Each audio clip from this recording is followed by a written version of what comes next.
welcome to another episode of Mariners Down Under. It is your weekly look at the Seattle Mariners, just with an Australian twist. Today we're taking a squiz at some of the latest Mariners news, plus we're chatting with Mariners prospect Josh Hood, who is going to break down hitting incredibly well for us.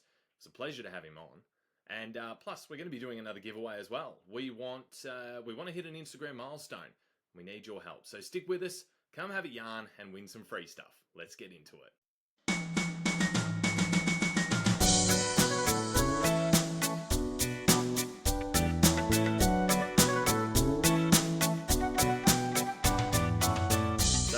Everything's bigger in Texas, apparently, including the Owls that we hand to them to take back to their home state. So that means it's been a good last week to be a Mariners fan as we've conquered Texas, because Houston, game 1, 4-3. Game 2, that one was a heartbreaker, losing 2-1. And then game 3 against the Astros had me up and about as we won 7-6. And then we hosted the Rangers, showing them how to play baseball for a bit, which was incredible. It was a sweep, 5-1 game 1, 9-2 blasting in game 2. And this morning, a 3-1 victory. So the boys now move to 8-8. That's the record for them, and there's some bloody good signs there. And now we're off to Cincinnati to face the Reds. And of course, that's my favourite ballpark. Maybe because it was the first ballpark I ever went to. But some good memories there. We're also going to touch base with Ike over the next week. He is going to be in Cincinnati. So we're going to get a bit of an on-the-ground look from him as well. Now, there has been a little bit of bad news lately. A few injury updates I wanted to touch on. And of course, we've got those 3 positive points to get to for the week. But as mentioned in the opener, we are going to run a massive giveaway. I'm talking a Mariners Down Under prize pack filled with merchandise, Tim Tams, and a heap of Australian snacks.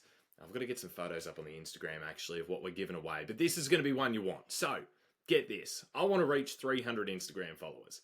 It's been a bit of a slow build, and I am certainly no social media wizard. So, I'm going to be calling on your help, and here's how it's going to work. So once we hit 300 followers, I've got a mate who's pretty handy with IT, and he's going to export everyone's names into some sort of spreadsheet. And just by following us, you're going to get an entry, right? However, if you share our giveaway post that I will eventually put up, and you share that to your own story, and you send me a screenshot in our DMs, I'm going to add an extra 10 entries for your name into the sheet. And if you share any of our other posts, screenshot them, send them to me, and I'll add in 2 more entries. So we've got like 60 or more Instagram posts. So if you're keen beans and really want the prize pack, that's over 120 entries if you want to share all of them. Once we hit 300, we'll draw it, I'll announce a winner, and I hope that all makes sense. So help us out and you'll go in the draw for a prize pack. And of course, the more followers we have and the more people that, take part in our giveaway every day, the more stuff we're going to give away. Those keychains have been flying off the shelf. I did a mail out the other day. I've got probably a dozen envelopes sitting behind me of some other winners. If you are one of our international winners, I'm going to hold on to it for a little bit because the international post, thanks to your tariffs, is just absolutely kicking my rear end at the moment. So, some of our international guys are winning 4 or 5 keychains. It's a hell of a lot better for me to be sending one envelope with 4 or 5 keychains than to be sending, bloody 4 or 5 envelopes. It's going to cost me a fortune. If you're hearing some little noises, that's my 3-year-old who's joining us. She saw Julio on the TV this morning, and suddenly everything Mariners she needs to be a part of. So she's joining us as a special guest. Mariners-wise, let's run through some of the latest injury news. Unfortunately, Victor Robles, we all know the catch of the year kind of stuff, but unfortunately the King of Mariners vibes has kind of done himself in. Not only did he pop the shoulder in right field in San Fran, but the bloke also has earned himself a small fracture to go with it. The early report was a 10-day IL stint, then it was 12 weeks, 6 to heal, 6 to rehab. But Dad, as Mariners... my eye. Oh, I'm so sorry for poking you in the eye. Do you need to go on the injury report as well? Yeah? Fair enough. We can't have nice things, can we? Dr. Michael Fu, he used to be the team doctor for the White Sox. He was on the Refuse to Lose podcast. He's also an orthopedic surgeon and a shoulder specialist. He believed that the 12-week time frame was kind of all right, but his rehab assignment, that's Victor Robles, that could take him beyond the 12 weeks, as that's when Vic would actually resume playing, and obviously he wouldn't be back with the big league club straight away. So it's bloody unfortunate. Vic was looking good. He was hitting 273. His defense is such an asset, and we're sending our best to him through this time, and hopefully we can make a move to acquire someone. I really don't want to part with any prospects, and I swear they better not deal anyone out that's been one of our guests. But Vic's hole is a big hole to fill. And, one more niggle out in the outfield and we're probably in disaster. Ryan Bliss, he's another one. I just got through pumping up his tyres last week with his exceptional efforts in the field, and then the bloke goes and writes himself off. I remember watching him swing, and he pulled up sore, and as someone who's got a dicky left shoulder, I know all too well how things can move about and hurt when you attempt to be athletic. I thought, honestly, it was just a bit of a stinger, and he stayed in the game. And it makes me wonder if the eventual timeline was made worse by staying in the game. So it turns out we're going to be without Rhino for 4 to 5 months. He's actually torn his biceps, and that's going to require surgery. And based off this, I doubt we'll see the bloke again this season. And that really saddens me because I thought he was about ready to take off. And it just shows how fragile we are on the infield. So Rayleigh's now in the outfield covering Vic. Tellez has had some good moments lately, but early on it was a little tough to see the vision with him. And, Donovan Solano, I'm still struggling to see the vision right there. I know he's going to come good, but it's been a slow burn. And I'll preface this by saying that Demo's been all right with the bat. And Miles Mastrobone's come up big. And I'm just a huge fan of Leo Rivas as a person. But golly gosh, we need to make a move. And don't ask me what it is, because I don't know what it is. And I know Ben Williamson was called up today. And Ben Williamson, beg your pardon, has an amazing glove. But, we need the bat. We really need the bat. And I hope he comes through. And there's been a lot of support by a lot of the guests that we've had on the podcast with his call up today, and I trust them and I trust their knowledge on if Williamson is going to be effective at the big league level. I guess we're going to see, but I still feel like we need to make a move. Cole Young, he's not the go right now. He's struggling with the bat. He needs some time. He needs to acclimatise. So exactly where we go from here with the infield long term for the rest of the season, that's anyone's guess. Now, George Kirby, and I don't know about you guys, but I really miss George Kirby. The M's have had a bit of bubble wrap approach for him, and I'm not necessarily against that. We need him back, but we also need him right. So it was reported that he threw a bullpen last week, and he's apparently throwing 2 more this week. And then from there, it's reported that the team will buy the team, that he's going to continue to do some work in Arizona. And then, someone's tired. Join the club. Then we'll see whether Everett or Tacoma is the place for him to return to. So selfishly, I kind of hope that's with the Aqua Sox. Can you imagine Kirby out there throwing darts while those bats down in Everett just get hot? That could be absolute cinema. Troy Taylor's back throwing. He's been in Tacoma. At the time of getting these notes together, he was looking at 4 games, 2.2 innings pitched, 8 hits, 6 runs, 6 errors, 2 homers, 1 walk and 3 Ks. So there's a little bit of sharpening up needed, I would say. Hopefully he's just ironing out the kinks and he'll be back to his best soon, which I can't wait to see. He finished the year strong last year and Lord knows, we need more depth in the pen. Speaking of the pen, Matt Brash is looking to make his way back. He threw for Tacoma today, actually. 1 inning, 1 hit, 1 K, and we're all fingers crossed for him to come back. And Polo. So Polo's like our best bat right now. He's been so good, and I'm thrilled to see it. He's had a few rest days thrown in, which was part of the plan to keep him going, but it seems like he hasn't quite escaped the injury bug. He's only hitting from the left side, and it seems as apparently batting right-handed had him dealing with some soreness. It is reported, however, to be getting better, which is great. But it just leaves us feeling so empty in the infield. So at the time of these notes, Polo's been hitting .382 with 3 homers and 12 RBIs, and he has just been absolutely outstanding. So I'm really hoping that, his body can get back on track because with, a bit of the bad news that we've had recently, we need some things to go our way. So speaking of things going our way, we all know this was going to be nothing but a positive podcast. We didn't need to get into the rubbish that everybody else gets into. So my 3 things this week that I was really impressed with was, the first one was Luke Rayleigh's accountability. So I think it was yesterday, there was a fair mess up in the outfield. Julio and Rayleigh had eyes for the ball. Julio gave way to Rayleigh as it was, his best shot to get it. And Luke just made a meal of it. It looked like he didn't realise that Julio wasn't coming in. And anyway, the easiest of catches turned into some poor numbers for Wu, and it just made a heap of us wonder what the hell happened. And while this wasn't great, what I did love was Luke owning up and apologising to Julio and explaining what went on. It takes a real man to admit that he's made a mistake. And so often you'll see people on other teams just throw greasy looks at each other or ignore each other. So for Luke to put his own hand up and lift his head high was just another one of those little things that makes him one of my favourite players. He ended the game with 2 hits, which was great. And it has been a slow start for Luke. At the time of these notes, he's hitting 184 with 1 home run and 5 RBI. But I know it's only a matter of time before he gets going again. Miles Mastrobuoni is positive 0.2 for the week, and he won't probably feature on too many more of my 3 things lists. And that's because I'm hopeful we're going to make a move after the Bliss and Vic news. But just quietly in 10 games, at the time of these notes, he was 6 hits, 2 walks and a stolen base, and he's been inserted into the game in some very key parts. He's been really serviceable in the field, and with all the bad news that this team has had, it's just really great to see Miles do well. And for a bloke that was traded for cash, I reckon he's paid us back. And the last positive point is Gabe Spire. What a legend. We spoke about his 2024. We spoke about how hard he worked in the off-season and how much he cares about this team and doing his best for us. And thank goodness that he has such a work ethic, because he has been great. At the time of these notes, 5.2 innings pitched, 8 strikeouts, no walks, and only 2 hits. Munoz is one of my favourite people, but he can still sharpen up a little bit. Brash is still to come back. Taylor's working some things out in Tacoma on his way back from injury. And Santos, I'm just feeling a bit weird on. And that's with all due respect to him. I know he'll come good. It's just taken him some time. So to have Gabe be so elite is just incredible for us. So there are 3 positive things for the week. Let's all keep the positive vibes going around the lads. I'm crossing my fingers for another good week.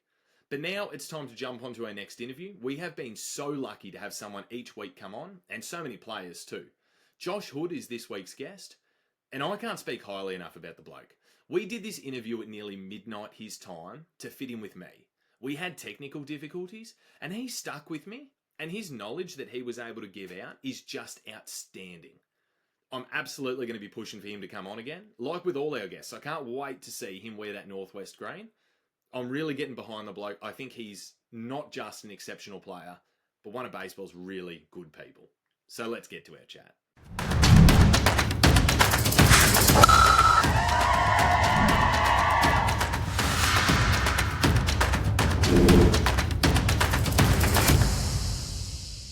We finally got one, ladies and gentlemen. For a while there, it was turning into Mariners pitching down under, but we finally got a bat on the show. It took a little while, but he's here. He was drafted in the 6th round of the 2022 MLB draft, and this bloke's got a hell of a lot of potential. I reckon he's one of the sort of real gems in our farm system. He's got a cannon of an arm and some bloody good bat power as well. So I'm excited to talk to him today. Josh Hood, welcome, mate, and thank you so much for your time. Yeah, thanks for having me, man. Good to be here. So we were talking before, you've got a game that's been cancelled today, so that turns into a double header tomorrow. How does that sort of change your routine and mentality in terms of tomorrow? Because your body's probably going to feel a little bit different. It doesn't change too much. I mean, it changes the schedule a little bit. We'll have to go in a little earlier tomorrow, and it changes the routine a little bit. We're not going to have much of a practice. We're kind of just going to roll into it. Us position players are probably going to just hit in the cage for a little bit tomorrow morning, and then roll right into the game. So it changes it in that way, but mentally it doesn't change anything.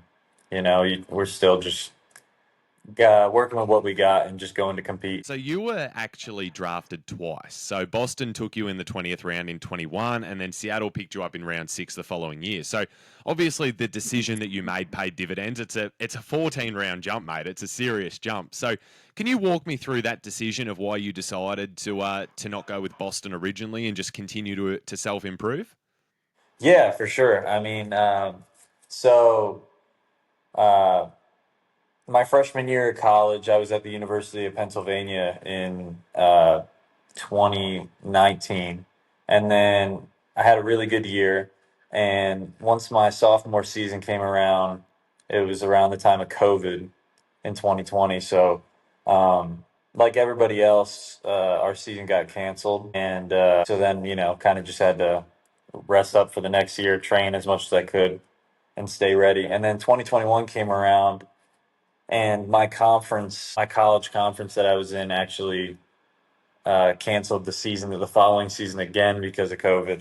So I went 2 years without college ball, and Boston ended up taking me despite that I hadn't played college ball for 2 years. I'd played some summer leagues for a little bit, and they took me based off that. I went to some showcases, but by that time, before I had gotten picked by Boston in 21, I'd already made the decision I was going to transfer to North Carolina State. And so I had made a commitment there. North Carolina State was also in a better conference. It was in the ACC conference, which is one of the best conferences in college baseball. For me, it was kind of just a bet on myself kind of thing. It was just kind of another stepping stone to get to where I wanted to go, which ultimately is the MLB, as a lot of guys' dreams are. Yeah, that was kind of just how it was for me. I just decided NC State was a good route for me to go. I got to get to play some more against some good competition. Yeah, it paid off. And I'm happy to be a Mariner right now because of it. Mate, we're pretty happy to have you. So you did sort of touch a little bit on, your baseball journey in terms of that real launching pad of your career in college and it being decimated by COVID. Um, Obviously, college and sports it's a huge thing over there. It's not just for your career, but it's a huge part of your life. You're creating friendships and memories and whatnot. Do you feel a little bit ripped off by the whole COVID thing that maybe you didn't have the traditional opportunity or development of everyone else? I mean, a little bit. I'm sure most people feel ripped off by it. I mean, we all kind of had to just stay inside for at least a year of our lives, which can be pretty disruptive. There's kids that miss their senior year of high school. There's a lot of people that didn't get to experience a lot of things during that time. I consider myself lucky. I mean, it got me to where I'm at now, and I wouldn't change anything about it looking back. So 2022, it's the draft. You're taken in round 6, which is a testament to you and your talent and your hard work. What do you remember from that process? Did you expect to go that high, or was it simply just a guessing game for you heading into the draft? Yeah, draft day, as like a lot of guys that have been through it know, like it can be, very unpredictable. So yeah, I had no idea what to expect. I didn't even really know Seattle was crazy interested until maybe the week before the draft. Lots of back and forth conversations with my agent. And it was kind of had no idea where I could go, but I had an idea I was going to go, like from talks with my agent, I was going to go on day 2, which is like that round 3 through 10 range. But yeah, it was kind of back and forth calls with the agent, like, hey, looking to get you taken here for this. They might looking to pull some strings here, maybe get you here, sign under slot possibly to get higher in the draft. There's a lot of things that go into it. But then ultimately, I got a call from my agent telling me, hey, Seattle's going to take you with their next pick in the 6th round. And that was that. And I was like, all right, sounds good. Told my family, and uh, it all went from there. So I'm not really sure what you are, mate. Are you a shortstop, a second baseman, a third baseman? And I mean that in the most polite way possible because it seems like you are just really, really competent all over that sort of infield. So while the club might want to put you in a certain spot, do you personally have a position where you feel most comfortable on the field? I mean, yeah, shortstop was where I almost feel like I was born and raised at shortstop. It's kind of just been my home for, as long as I can remember since I was a kid. I've bounced around a little bit, but really when I got to pro ball is when, I started moving around the infield a lot my first full year. And then it wasn't until last year that they brought up the idea of me playing some outfield as well. And I was like open minded to it. Yeah, I'll play anywhere. And that sort of started to take shape last year. I played most of my games like for probably the first, I'd say like quarter of the season. I probably played most of my games at left field. And then, as the season went on, I got put in at short, third, second, and then ended up playing most of my games at shortstop still, which I think is good because I think shortstop's, great. Like it's my favorite position just coming from there, but it's a great anchor point to be a versatile utility guy is playing shortstop. So I expect to be playing a good amount of shortstop this year, but you never know. It's kind of like the cool thing about being a versatile utility guy. Managers love it, and whatever I can do to make the manager's job easier, I think is great for me and great for the team. Just, keeping my bat in the lineup, but also being able to plug in anywhere on the field, whether that's left, center, right, short, all around the infield. Maybe eventually first base, who knows? Um, I'm always adding tools to my belt, it seems like, which I'm all for. But yeah, it's been a cool journey, and I'm looking forward to continuing it. So, rookie ball is the first stop for you, and you had 8 games there, and I'm sure that was a little bit of an eye opener for you. But then you bounced back beautifully the following year. What did your off season look like now that you'd had a taste of pro ball, and I guess you had experienced the challenges and knew what to expect? Yeah, I mean, it was weird for sure. It was, kind of like my first like professional off season on my own, where you kind of just got to figure out where you're going to spend your time, because it's not like back in college, because when you're on campus for most of the time, um, and you're constantly training. So it was what I my first off season. I ended up going down to Florida and training at a facility down there. It's called Summers Method. It was a really good spot, with a nice athletic trainer, Thomas Summers, and then I trained with a hitting coach, Steve Schwartz. That was my first off season, and I thought it helped me a lot going into my first full season. And then the next off season, I took a different route. I was stayed home in New Jersey. That's where I'm from, and I hit with my dad. I went back to my roots a little bit and was hitting with my dad. I was able to squeeze into my old high school's cage and just hit with him, and then trained with a trainer back home, CJ Appenzeller. So yeah, it's all about kind of just setting your routines. And then this off season, I stayed home again, but ended up training at this baseball facility near my hometown, the Baseball Performance Center. Ed Charlton was a good hitting coach for me this offseason. I feel like helped me out greatly. And yeah, now I'm here now. And yeah, I'm kind of still learning everything as I go. I feel like no one ever really has anything figured out when it comes to, their training, always trying to get better at this, at that. But just establishing a good routine that you think is going to help you, up your game as much as you can is, all you can ask for. So in 2023, you spent some time in both Modesto and Everett. And if I take a look at your batting numbers there, mate, there was a bit of a change between the two. Can I ask you about your mentality and keeping a positive mindset? When things are a little down for you, how do you stay positive and trust the process of your game when you're climbing levels and you're obviously being thrown new challenges and a different, I guess, level of play as well? How do you keep mentally fresh and just keep the main thing the main thing?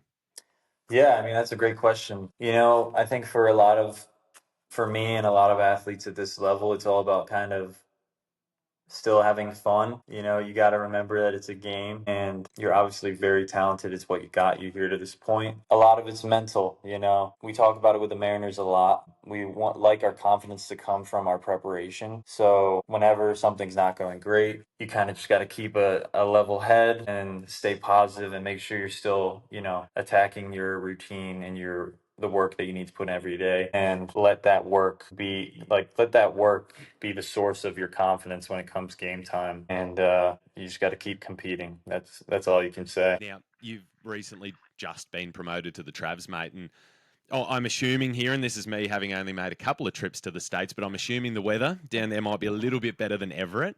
But how have you been settling in there, mate? How's life down there for you? Yeah, no, it's been great. I mean, I thought the weather would be different, but honestly, so far it hasn't. I think there's been some tornadoes and a lot of thunderstorms going through Little Rock, Arkansas right now. And today in Midland, Texas, it was like 40 degrees and super windy. I had like a feeling of like 22 degrees. I don't know. Do y'all use Fahrenheit in Australia? I don't know. No, we're Celsius? Celsius, so 22 yours, I just know is really bloody Yeah, cold, mate. I have no idea what that is in Celsius, but it was cold today. But tomorrow it should be a little better, and I think it'll start warming up in Arkansas when we head back to Arkansas next week, which is good. But I'm from the Northeast, and from the Northeast, it's pretty cold early in the year and in the fall, so it's nothing I'm not used to growing up. But definitely prefer the warmer weather for sure, as it started off really cold when I was in Everett last year. That's for sure. Now, can I ask you about the ballparks in minor league baseball? So, we know for the Mariners, our best pitching prospects don't go to Tacoma. They stay a bit lower. So, that's just traditionally how things have worked. What have you noticed with the difference of the ballparks? You've been through a few levels now. Are some smaller, are some bigger? What's the for somebody outside of the inner circle of the Mariners? What's the big difference there for them? I mean, uh, aside from levels, like every ballpark is different, is very unique. And I think that's one thing that makes baseball pretty awesome, is that fact that, the ballpark you're playing in that day can, affect what your game plan is going into that day. Like in Everett last year, it's a very unique field dimensions. I loved playing there, partly because of it. Is the right center, like center and right center field, is very shallow. It's a big wall, but it's very shallow. So I like to use it as like an external target. Like I'm aiming for that right center field wall. And I had a lot of success, hitting line drives to right center, which was a great approach for me. Hit a lot of balls off that wall. Of course, I didn't get to second because it was very shallow. It's hard to get doubles when you hit it to right center in Everett, but I got a lot of base hits from having that external target, and also squeaked a few home runs over that short porch, which was nice. But yeah, also like, depends if you're playing in like a windy city. If the wind's blowing in, you might want to stay on the line. You don't want to get too home run happy, because that ball get blown in real quick and it'll be a can of corn for the outfielders. Yeah, I mean, it's a great part of the game of baseball is knowing where you're playing and being able to use that to your advantage. I've had a lot of guys that were with the Travelers last year who've told me stories about guys that they played against last year that, they hit a few balls, they crush a few balls that would normally be home runs at any other ballpark, but are flyouts here, and it really discourages them. And the reason that they had so much success last year was they knew how to play at their home ballpark in Arkansas. So I look forward to, keeping that same mindset. So it seems for the Mariners' big league roster, it's not the Astros or the Rangers that are our biggest rival within the division. It's the batter's eye. And I'm not going to ask you about the batter's eye at T-Mobile Park because I don't think anyone knows what's going on there. But have you been to different ballparks that you've played in, and you have struggled to pick up the ball? Because as you've mentioned, every ballpark is different and has its own characteristics. Have you ever had a place where you've just been like, do you know, I just can't see this coming on today? Yeah, with last year in Everett, there were a lot of guys on my team that mentioned that it was hard for them to pick up the ball at Everett. I didn't have a problem there personally. It can differ from guy to guy, I guess, but there's also shadows play like a big part of it. If you're in a field at a field where the sun is coming through at a weird angle, and there's like in between the pitcher's mound and home plate, there's a big shadow, and then light, and then shadow, light.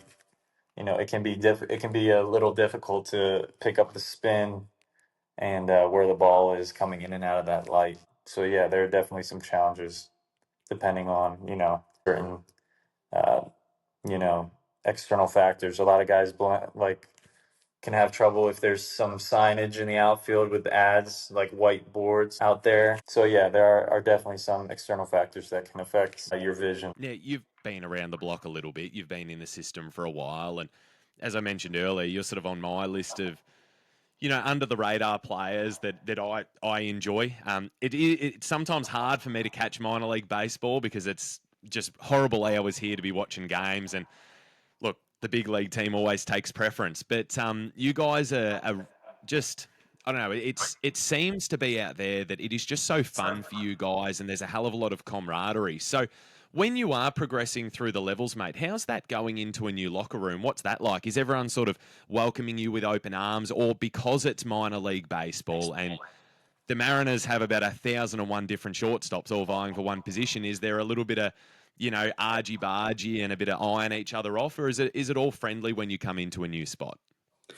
I think for the most part, it's really friendly. A lot of these guys, you get to know them a little bit at spring training or at other camps, whether that's, high performance camp, which is where, we lift weights, after the season around October, November. So you get to know a lot of these guys even before you're in the same locker room as them in affiliate ball.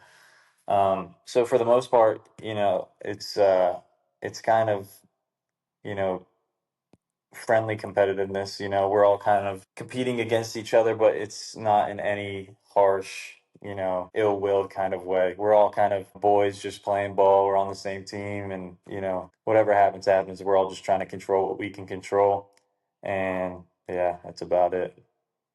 Now, I created this podcast because I got sick and tired of hearing the same questions. Like, I can't think of anything worse than asking you who your favorite, Mariners player is, or how was it to meet Julio Rodriguez. It's boring shit, and we don't want to hear it because it doesn't explain to us as fans who you are. So, I've got a few questions here that hopefully, us Australians, we can learn a little bit about baseball mentality, but as Mariners fans, we can learn about you and who you are out there too. So, what I'd love to know, mate, is when things aren't all sunshine and rainbows out for you in the batter's box, how are you mixing things up? Are you shifting your hands? Are you shifting your stance? Or do you just keep everything the same and stay patient and know that good things are going to happen? Yeah, we talk about it a lot in the Mariners.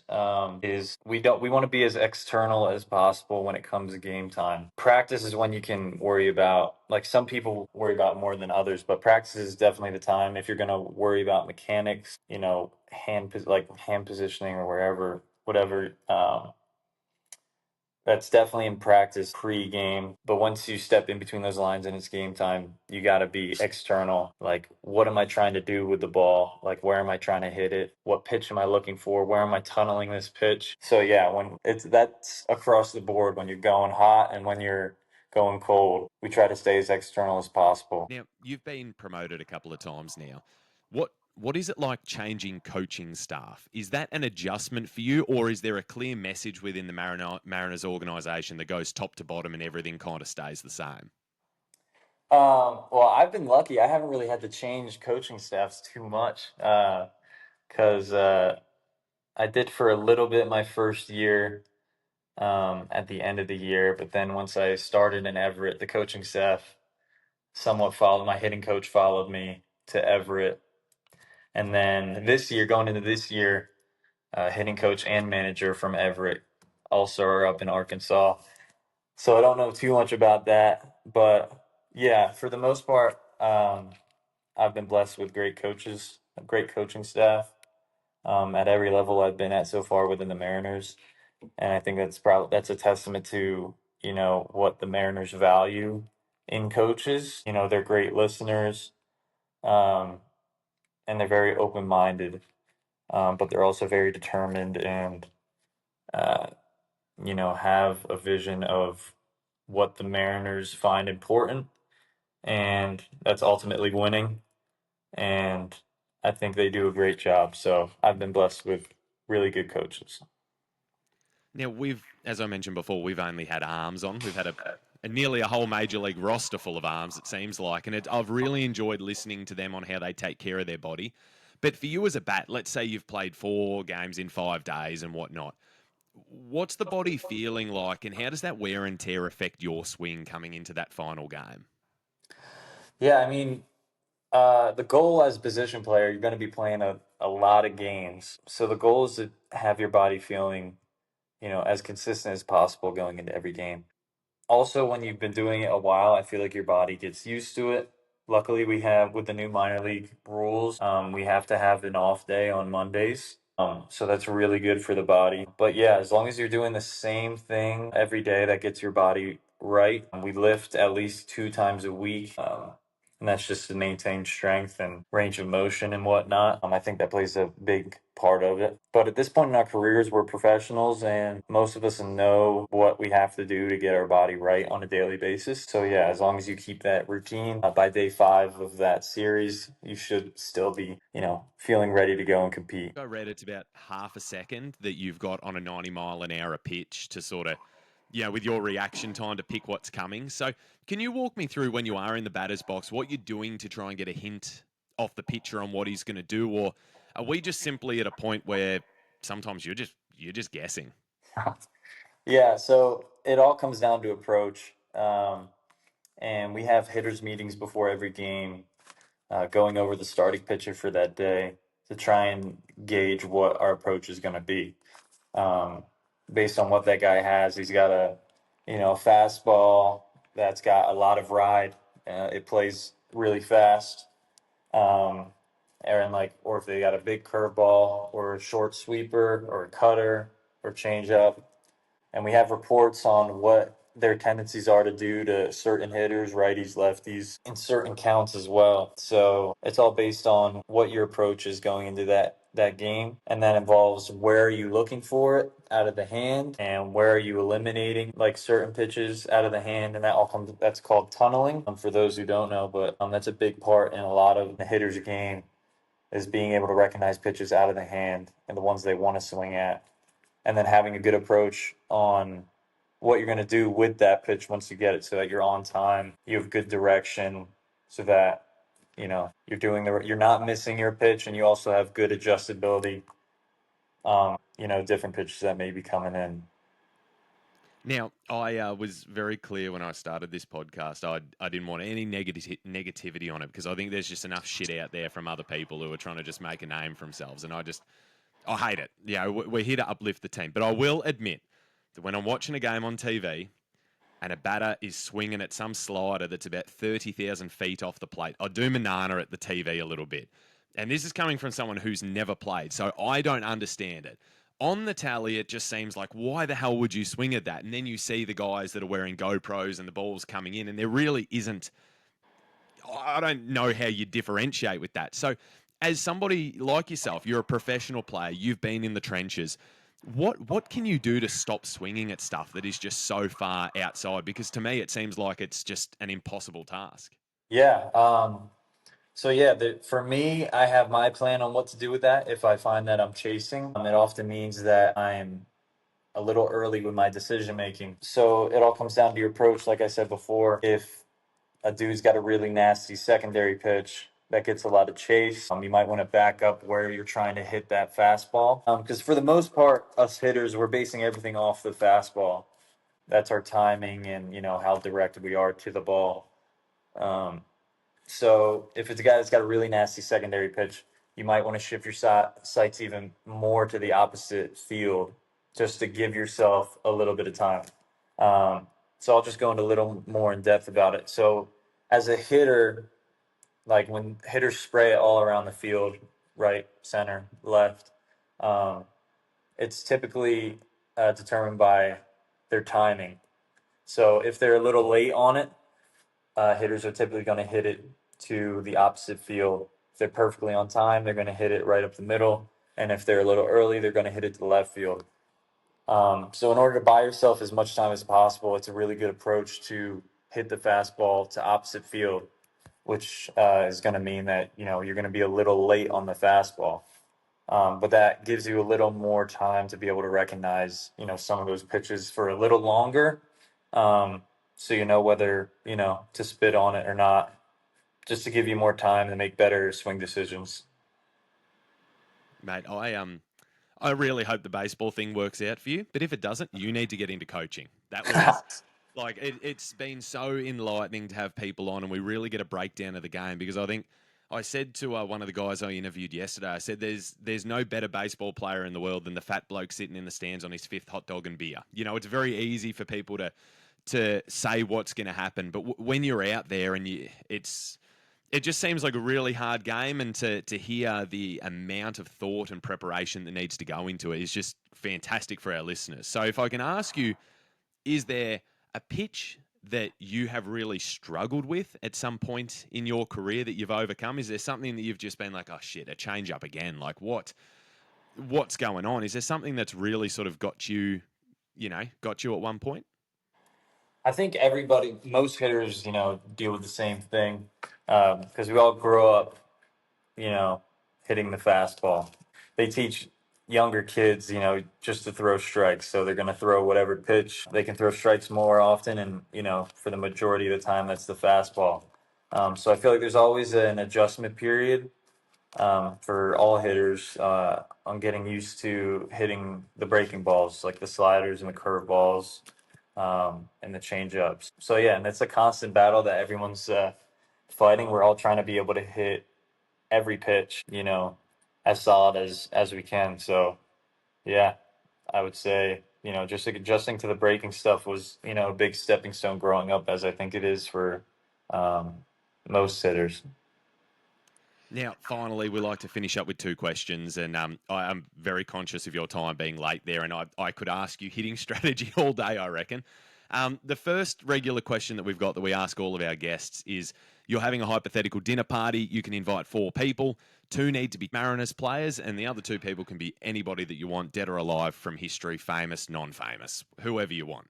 Who are the 4 Okay. people you're bringing to your party? So it's got to be 2 Mariners. 2 married, but just anyone in the organization. Okay, let's see. You said retired or current? Ichiro has been a very, very popular guest so far. Yep.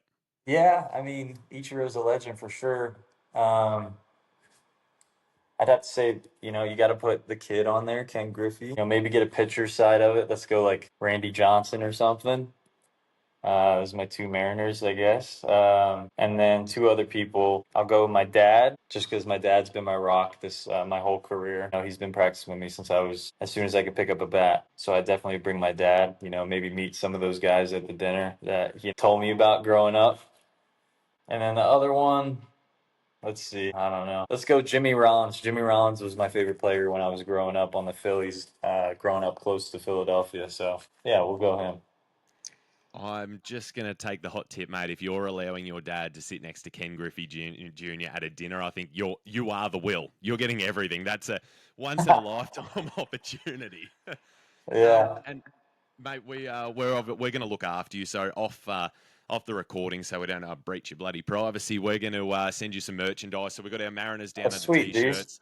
That's the back. So we're going to send you some of those. I don't know if you've seen on our Instagram, we've had the little keychains of the guys Bowman first. So I've got yours on order. They'll probably be after Easter. So I'll probably have to send you 2 packages. We'll send you some Aussie snacks, and we'd love to send you a box of something for the Travs too, so that can go in the clubhouse. We're just trying to look after people. We appreciate your time, and it's really hard being a fan overseas. So you giving up your time is brilliant. So we're going to look after you.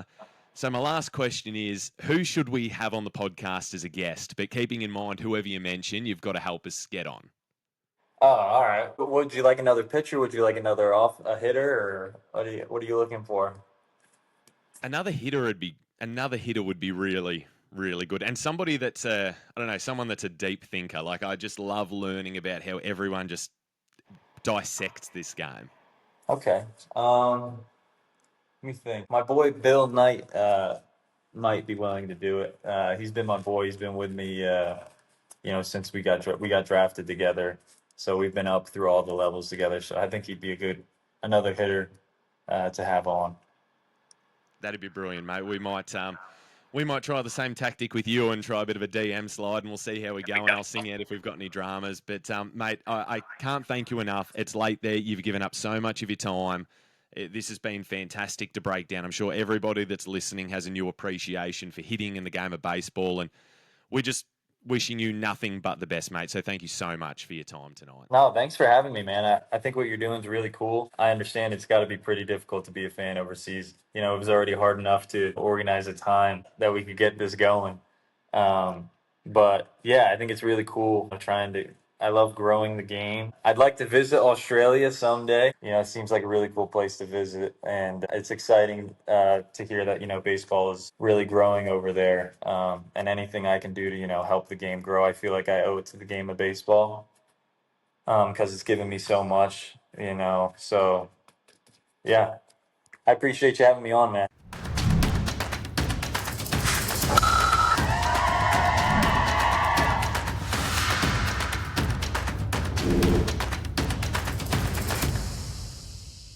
So what a great interview with Josh. And again, can't thank him enough for coming on.